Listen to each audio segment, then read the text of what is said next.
Welcome back to the Arbitress YouTube channel. In today's class, we're going to learn how to make this beautiful pleated puff flare sleeve. It's a structured sleeve, as you can see, and it's very beautiful and simple to make. If this is something you like to learn, kindly stay tuned to the end of this tutorial. Thank you. This is a very simple sleeve. It's going to be a cotton form of a full flare. I already know how to fold your full flare. You first fold your fabric into 2, then you fold again into 4 for your 360-degree flare. So now for a flare, you need your radius as well as the length of the flare. Okay, so for the radius in this case, that will be your round armhole.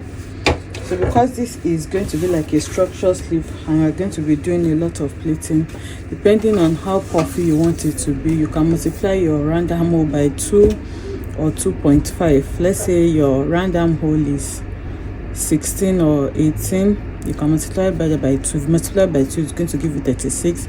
You can also multiply by 2.5, depending on how big you want it to be. So once you get your value, you are going to divide that by 6.28. But for the purpose of this tutorial, I'm just going to mark 7 inches for my radius. So that's going to give me about 46 inches thereabouts.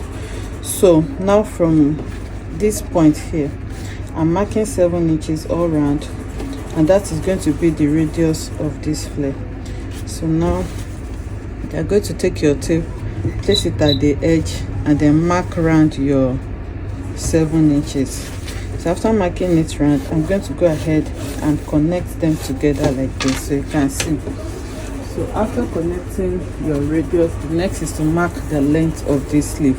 So for me, the length I'm working with is going to be 8 inches including seam allowance. So here from where this stops, I'm marking 8 inches.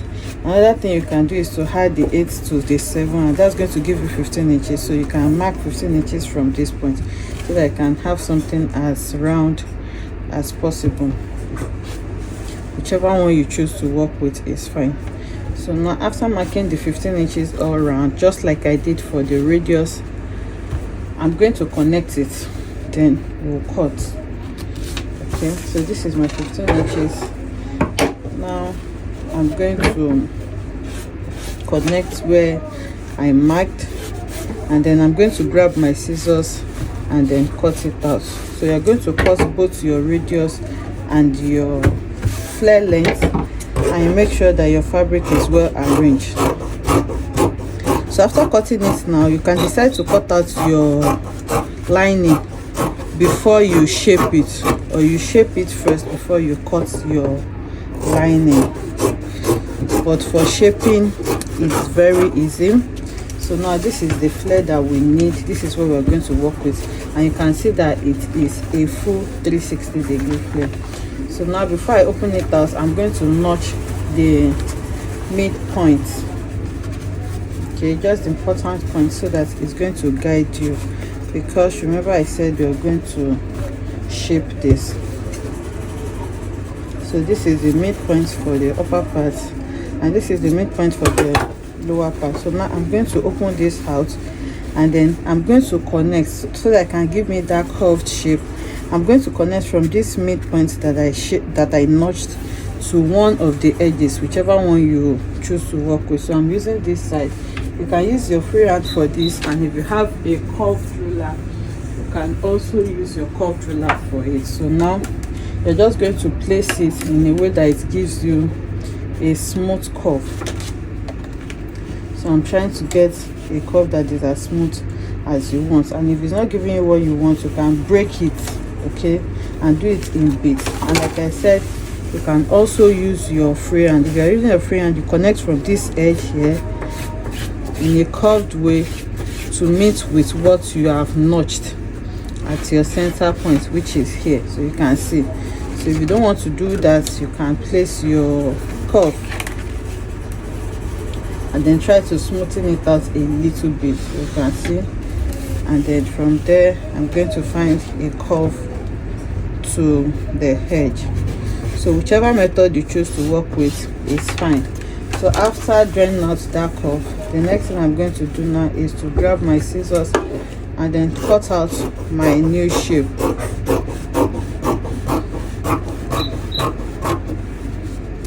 So now this is the new shape that I have. I'm going to take this now and use it to cut my lining. So you can see that it's no longer all full round. You can see the shape that we have on this side is different from what we have on this side. So I just placed the Akara on my black lining and then I cut it out. So this is what you have them together like this. So what I'm going to do again now is to notch the midpoint. This is going to be the head of my sleeve. Now I'm going to try to notch the midpoint here for both the lining and the main fabric so that I can match it up easily when I take them apart. So now we'll start to sew. To sew, we are going to place it right side facing right side, the lining on top of the main fabric. So your notches should guide you on your placement now. So you can see I've matched the notches together and then I'm going to spread it out. So after that now we're going to sew close our sleeve opening first. Okay, so if you want to get something uniform, you can put it on fold and then use that to mark it out before you open it again. So you can see this is it on fold. You can see my fold point. So now on the fold point I'm going to go ahead and mark out my sleeve opening. So now you can use you can measure the space, just make sure it's not too tight. Okay, but for me I'm going to use around between 9 to 10 inches. Okay, so remember it's on fold. If you are doing it separately, you multiply that by 2. So mine is on fold, so I'm just going to mark out 9 inches here. Okay, so this is I'm marking 9.5. So after marking the 9.5, you can place a notch on that side too, so that when you get to your sewing machine, you're going to know where to stop sewing. So I have placed my notch there. Now I can open it out again. So I'll take it to the sewing machine now and then sew from one notch to the other. So that's from here. Remember, this is the midpoint, so I'm going to sew from here now to the other side, which is here. Okay, so I'm going to sew from here to here. I'll take it to the sewing machine now and then run a stitch like this.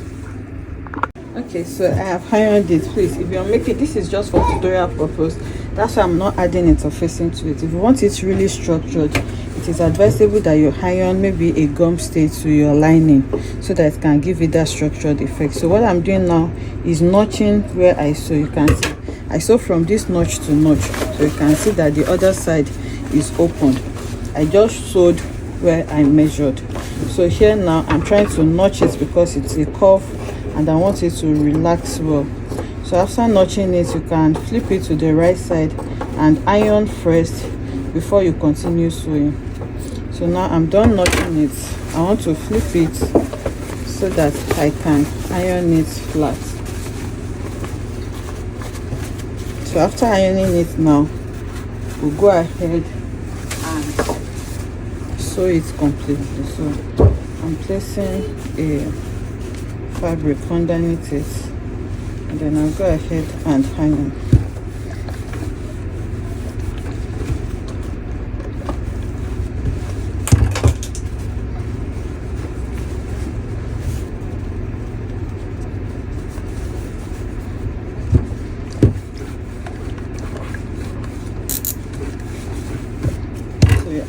Ironing is just going to make it lie flat for you because you may not be able to access this part like this again. That's why I'm ironing before sewing. You can see how flat it is lying. I'm doing this on the wrong side, on the lining part as well, so that I can have it as neat as possible. So now I'm done ironing, so I'll go ahead and join them together so that we can have a neat finishing. I'm going to be joining it lining to lining and main fabric to main fabric.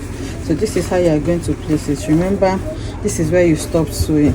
So what you are doing, basically the part that is not sewn yet, you are just placing them right side facing right side. That's your lining against your lining and your main fabric against your main fabric, just like this.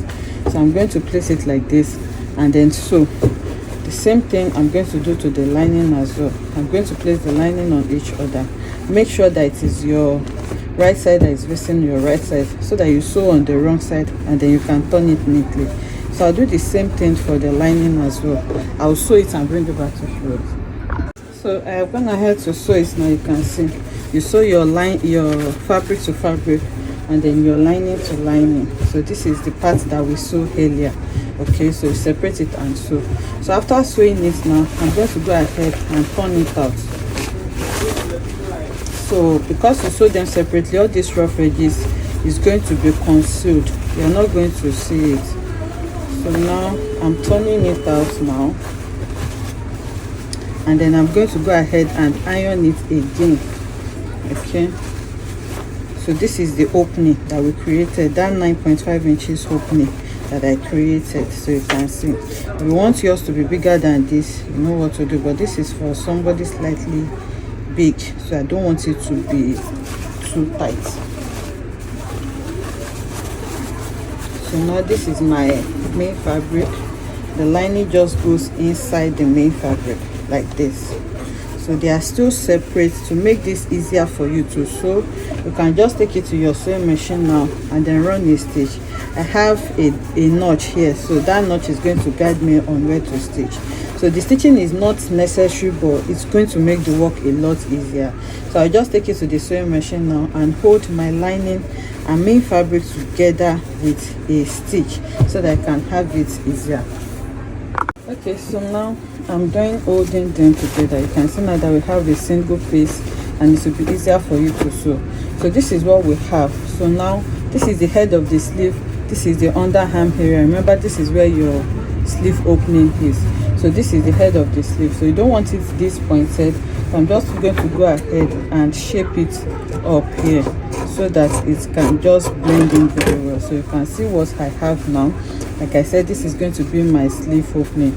So remember, when we're creating the radius, the measurement to use is way bigger than our actual circumference. That's because we will need to pleat this.